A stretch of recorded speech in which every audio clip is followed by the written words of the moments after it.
This is the Nature Positive Dialogues, a special series of live panels and interviews from COP30 in Belém, broadcast by We Don't Have Time in partnership with the Nature Positive Initiative, where we delve into the interconnectivity of the nature and climate crises and really critically look at how tackling those problems and challenges together in a joined-up way, we can best achieve a sustainable, prosperous future that's good for people, planet and the climate.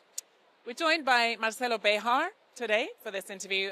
He is the special envoy for the bioeconomy of the COP30 Presidency. Welcome, Marcelo. Thank you so much. My pleasure to be with all of you on Nature Day at COP30. Exactly, Nature Day. It's an important moment. Before we get into that content a little bit, perhaps, Marcelo, you could just explain a little bit, for those who are less familiar, what is bioeconomy and from where has that concept emerged? So bioeconomy is a new way of producing and restoring nature at the same time while we curb emissions down. It all started in different places, in many different areas, but it was summed up during G20 meeting last year that happened here in Brazil, in Rio de Janeiro, in which countries that normally disagree, like the US, Russia, Ukraine, and Brazil and other 16 countries, they came together with 10-level principles for the bioeconomy, and with the definition, I invite you all to visit. It's only one page, but the 10-level, high-level principles are there, and now it's for us to connect the dots between the three Rio Conventions. The one for climate, the one for nature, and the one for land use desertification. Bioeconomy puts it all together. And the fact that we're here at COP30 in Belém, right on the edge of the Amazon, and there is a specific focus on bioeconomy. Why is that? So this is the way moving forward in which we can take all the resources and the offers that Brazil is giving to this COP. So all nature-based solutions, how can we bring carbon down and bring emissions down using our capacity to regenerate forests. So we know that yearly we are deforesting around 11 million hectares, and the global number is we already have degraded 1.5 billion hectares of land. So in Brazil only we have 128 billion hectares to be recovered. So there are new technologies, new possibilities, and new enterprises, new companies who are building that as well. So for us to connect those dots, allowing from one side forestry to play its role on bioeconomy, from the other side agriculture to shift towards a more regenerative future, bring emissions down, using bio inputs instead of chemicals, and for traditional communities to be recognized and to have the resources they need for access for benefit sharing, since they are the ones who are conserving 80% of biodiversity on Earth. And how does the bioeconomy link to the nature positive global goal and movement? And how can we ensure at COP30, but also beyond this climate COP, that there is a nature positive bioeconomy going forward? That is the future we are all dreaming about, right? So, and I think now we already have many of the pieces of this puzzle and we are putting them together. So I think the two other sections on bioeconomy are the ones who are connecting those dimensions. One is biotechnology, and we do need net ingredients that are renewable in every component of everything we produce in human society. So curbing down on renewables and bringing the renewables on a higher position with the launch of the Global Circularity Protocol. We have a number finally for that, as we have a number that compares carbon emissions on the Greenhouse Gases Protocol. We have another one. And nature positive is what we need for finance. So finance must connect the dots between how science is articulating public policy, how companies are producing, and how we are lending money, so we can all become not only nature positive but regenerative as well. We are aiming for having a future in which by 2035 we'll have more forests than we have today. And I think it's totally feasible, totally possible.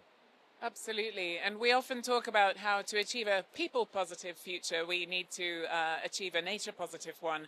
How will the sustainable bioeconomy help also tackle injustice and achieve social justice and equity?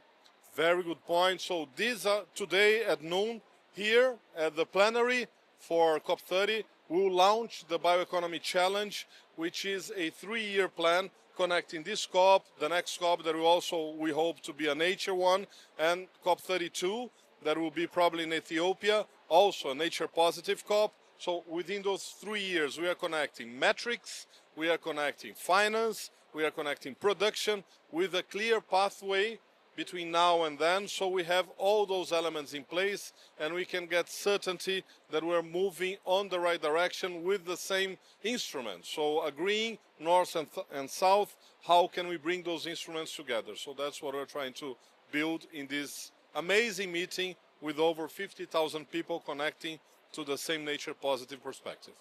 From all over the world, it really does feel like there's such a big community here committed to action. And you mentioned today is the Nature Day at COP. There was an urgent call to action from scientists this morning to COP30, to leaders here in Belém, to tackle the loss of the two most significant biomes, the Amazon rainforest, of course, but also tropical coral reefs. Those two scientists, Johan Rockström and Carlos Nobre, what would you say about that call to action? Yeah, this is a fundamental call to action. I met yesterday night Carlos Nobre. Him and I, we are colleagues for over 15 years. I think following what science is telling us, it's crucial. I think this is an era in which we must respect and observe science more seriously. I think social media and all the biases that those polarization formats gave us put science on the corner for a while, but I think now it's time to make science great again, as all the hats here are saying. And we need that in place so we can avoid the tipping point of those two critical biomes on Earth. The Amazon is not only the biggest source of life, it's also the biggest carbon sink. So everything that is inside the Amazon, if you take the Amazon in terms of carbon, it's what the US has emitted since the Industrial Revolution. So since 1850 until now, everything that gone to the atmosphere is what is inside the Amazon today. So we need not only to conserve the Amazon, but to regenerate the areas that it has lost already. And learning how to operate, since mankind has been there for the last 12,000 years, it's for us to, via bioeconomy, connect innovation with tradition, and those two walking together. I just met yesterday one of the biggest philosophers alive, which is the Yanomami. He's from the Yanomami people, and I asked him, what do you expect from COP? And he said that the people of the merchandise, the people of the market, meet the people of the forest and listen to the people of the forest, because we need to work together to rebuild the world that is ours as a whole. So it's, instead of breaking things apart, reconnecting them. This is what bioeconomy is all about. And the coral reefs, they play the same role, not only for forests, but also for the sea. And life on ocean is as important as life on Earth. So it's our job to speak for those who have no voice. And we do need to connect those two biomes and to avoid their tipping points, for sure. Absolutely, and that links with this really compelling concept, doesn't it, of mutirão, that I've heard a lot here in COP around finding collective solutions to common problems. So it's super inspiring to and critical to hear and take action on those key voices. If we think beyond COP30, how do we maintain momentum around the sustainable, nature positive bioeconomy that's good for people and also good for nature and the climate? I think you just answered the question with the introduction of your question, because mutirão is an indigenous concept that comes from the Guarani population. And the Guarani leadership is done not by showing power or by dominating others, it's by serving. And mutirão is an idea not only of collective action, but everyone knows what they have to do to bring the health of the collective, of the village, and to do what they must do, not being told by anyone, but because the force of action is the one that is in the right direction. So I think after COP, the mutirão spirit will take a global scale. We all know what we need to do, that we need to curb down emissions, we need to take away fossil fuels, we need to build solutions that are nature positive, and with that, building the solutions and explaining how to do that, which is the purpose of this COP, I think we'll be on the right track and we'll keep on moving on the right direction, bringing the elements in place. Definitely. We must keep that spirit of Mutirao going forwards. And maybe one last question, if I may, Marcelo, could I ask you, what does nature positive mean to you? I think nature positive is a new way of not only measuring, but above all, feeling things. We've been talking too much about carbon emissions and we need to shift to carbon emotions. And nature is far more understandable for people who are on their daily lives, who are working, who are trying to just build their lives, pay their bills. They know nature, they know how they connect to nature, and if they're not connecting to nature. So becoming nature positive is bringing nature to everyone's lives and to all the solutions that people need to recreate life. So as all lawyers all love to go to the Greek concept and to the etymology, bioeconomy means bios, oikos, nomos, or the rule of life in the house. So nature positive is bringing those rules back so we are all on the same house. Fantastic. Thank you very much. Marcelo Behar, Special Envoy for the Bioeconomy here at COP30 in Belém. We wish you well in these busy days. Back to you.